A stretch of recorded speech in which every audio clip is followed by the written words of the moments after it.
It was in 1964 in Atlantic City, and she arrived with a group of black delegates from Mississippi.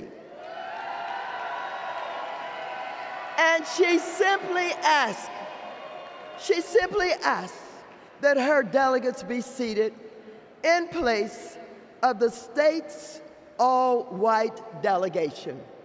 She told the people in the room about the violence she suffered at the hands of white police because she, a black woman, had demanded her right to vote. When she finished, she asked the country a simple but profound question: is this America? Today, I'm really excited to talk about something that's close to my heart. Maxine Waters recently gave an incredible speech at the Democratic National Convention, and one of the most powerful moments was when she paid tribute to the legendary Fannie Lou Hamer. For those of you who might not know, Fannie Lou Hamer was a true hero in the civil rights movement. Born in Mississippi, she came from humble beginnings, working on a plantation and enduring unimaginable hardships. But despite all the obstacles, she found her voice and became a fierce advocate for voting rights and racial equality. She's famous for saying, "I'm sick and tired of being sick and tired," which still resonates with so many of us today. Hamer wasn't afraid to stand up against injustice, even when it meant putting her own life at risk. She faced violence, imprisonment, and constant threats, but she never backed down. Her courage helped to pave the way for future generations, including leaders like Maxine Waters, who continue to fight for justice today. In her speech, Maxine Waters honored Fannie Lou Hamer by reminding us of the strength it takes to challenge the status quo and demand change.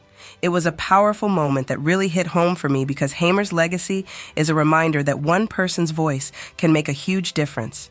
Her story is one of resilience, determination, and an unwavering commitment to what's right. Here is one of her most powerful speeches.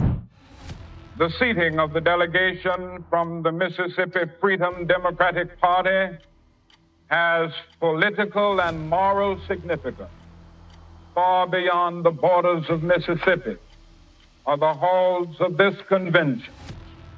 It is the very terror that these people are living through that is the reason that Negroes aren't voting, that they're kept out of the Democratic Party by the terror of the regular party. And what I want the Credentials Committee to hear is the terror which the regular party uses on the people of Mississippi, which is what Reverend King was explaining, which is what Aaron Henry was explaining, and which is what the next witness will explain, Mrs. Fannie Lou Hamer.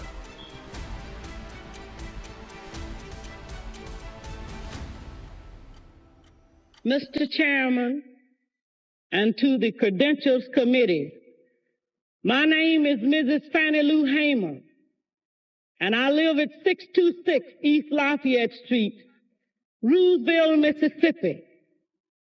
Sunflower County, the home of Senator James O. Eastland and Senator Stinney. All of this is on account of we want to register to become first-class citizens. And if the Freedom Democratic Party is not seated now, I question America.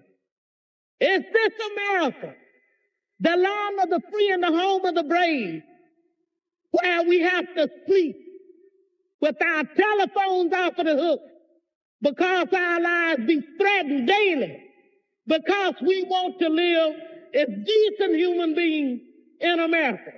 Thank you.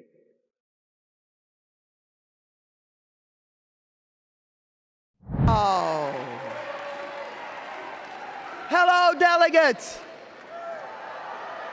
Now, you know, I've seen a lot in my lifetime.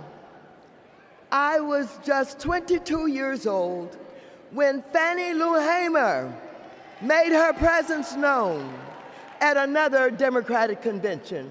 It was in 1964 in Atlantic City, and she arrived with a group of black delegates from Mississippi. And she simply asked that her delegates be seated in place of the state's all-white delegation.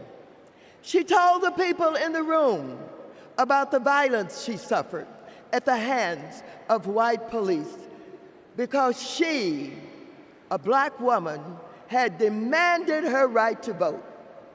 When she finished, she asked the country a simple but profound question: is this America? She didn't get the outcome she was hoping for in Atlantic City, but you can bet that when the official Mississippi delegation was seated at the convention 4 years later, Fannie Lou Hamer was sitting there with them. Now here we are, 60 years later at another Democratic convention with Kamala Harris as our party's nominee. Oh, so I know there is no better leader to marshal us into the future. Kamala has been a courtroom prosecutor, a district attorney, an attorney general, a United States senator, vice president of the United States. And when the dust settles in November, and Americans of all stripes have elected her their president, I know she'll be thinking about Fannie Lou, who I happen to know is one of Kamala's heroes. In that moment, all of us, from New York to Pennsylvania, to Arizona, to California,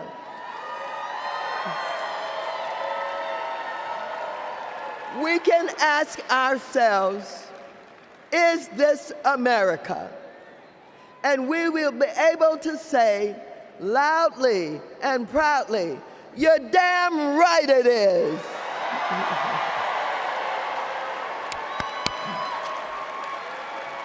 All right, folks, that wraps up today's video. I just want to leave you with this. Being strong and standing up for what you believe in isn't always easy, but it's always worth it. Fannie Lou Hamer and Maxine Waters have shown us that when you stay true to yourself and fight for what's right, you can make a real difference.